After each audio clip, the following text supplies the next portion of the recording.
कधी कधी आपण मनातली मनात विचार करतो की आपण लोकांसाठी एवढं सगळं करून सुद्धा लोक आपल्यासोबत वाईट का होतात. थोडं लक्षपूर्वक ऐका, सांगतो तुम्हाला. काय झालं बघा, एका ओढ्याच्या काठाला एक विंचू होता. विंचवाला तो ओढा पार करायचा होता, परंतु पाण्याचा वेग जास्त असल्यामुळं त्याला ओढा पार करता आला नाही. त्याच ओढ्याच्या बाजूला एक बेडक बसलेला होता.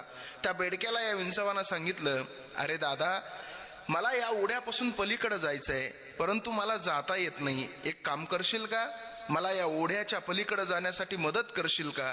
त्यावेळेस बेडक काय म्हणाला माहितीये, बेडक म्हणाला, अरे विंचवा, मी तुला या ओढ्याच्या पलीकडे जाण्यासाठी नक्की मदत केली असती, परंतु तुझा स्वभाव आहे डंक मारण्याचा.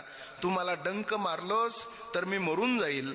त्यावेळेस विंचू म्हणायला लागला, अरे बेडका, मी कसा तुला डंक मारल. ओढ्याच्या पलीकडे जात असताना मी जर तुला मध्येच डंक मारला तर तू बुडशील, पण तुझ्यासोबत मला